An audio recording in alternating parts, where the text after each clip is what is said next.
Hello everyone and welcome. It's Helen here with my third process video for the month of April for Kitaholic Kids.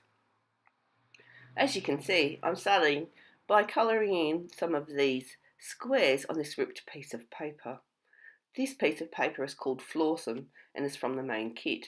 And if you watched my last process video, you would have seen me rip the sheet of pattern paper in half, and this was the piece that I discarded last month. But when I'd seen this graphic design on the back, I knew I wanted to colour at least some of it. So that's what I'm doing for this layout. I started by pulling out this blue crayon from my Prima watercolour crayon set that I have in my stash. And then I decided I needed more than just blue, otherwise I'd end up with another monochromatic layout. So I pulled out the orange and I coloured in some random squares. Honestly, there is no rhyme or reason to which ones I've chosen. I just look at it and go, oh yeah, that one will do. And what you haven't seen is I've actually cut out a few sections of this video where I've sat tapping my finger going, oh, which one? Yeah, it's a bit balanced if I colour in this one here. I did stop myself from colouring them all in because I am a little bit prone to go overboard. And this one I thought was better if there was only a few squares coloured in. As you can see, I'm attaching them to a piece of white basil cardstock from my stash, and I'm using the double-sided tape method.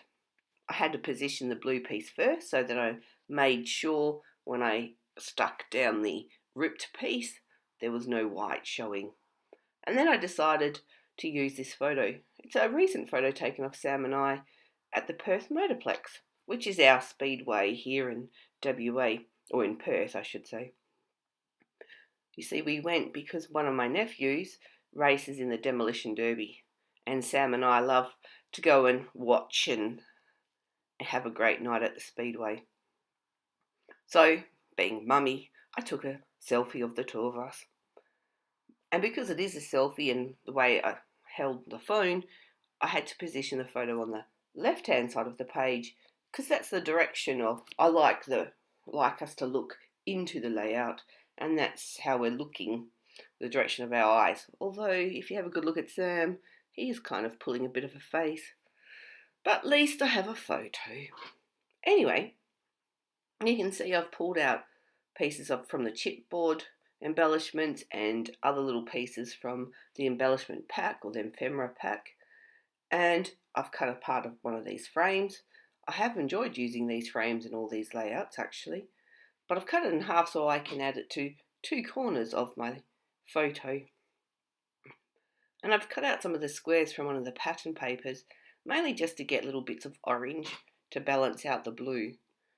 So, although it's not a monochromatic, it's kind of ending up to be a two-coloured layout. But never mind. Blue and orange go really well together, and our clothes, or the colour of our clothes, have lent me to using blue and orange. I really had no idea where I was going to go with embellishments, other than I like to start from the photo and build out, and generally I like to have 3 areas where I embellish, and then it just comes down to what fits and what do I like. I am one of these scrapbookers that I glue and stick as I go. I don't position it all, decide if I like it, take it all off and glue it. No, that's just not me. I'm just way too quick and with everything that I do to take that and plan it out.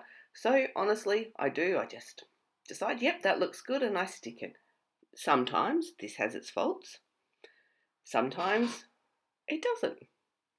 Sometimes it works really well. But generally, if I don't like something, then I try to cover it up or I'll rip it off. But as you can see, I'm building my 3 areas here at the top left-hand side, the left of the photo, and the right side of the photo going down to the bottom. I've pulled out some of these little word stickers that fit as well. And now you can see I'm just working on the title. I'm using the chipboard letters from the main kit and just using some black ink to ink them up. Very original title, sarcasm there, Speedway time, but it fits. And see, this is probably an example of where I should plan things slightly more. Put in time first, yeah, that works. And then I just randomly pick a spot to start with Speedway, thinking, yeah, it'll be a nice layered title.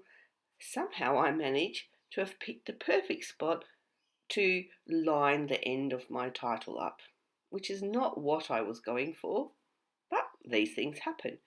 And then what that does, it makes me then go, right, well, what else can I add to change or to add to that? Because I don't want them to be lined up at the end of the words because it gives too much of a solid line with the edge of the photo.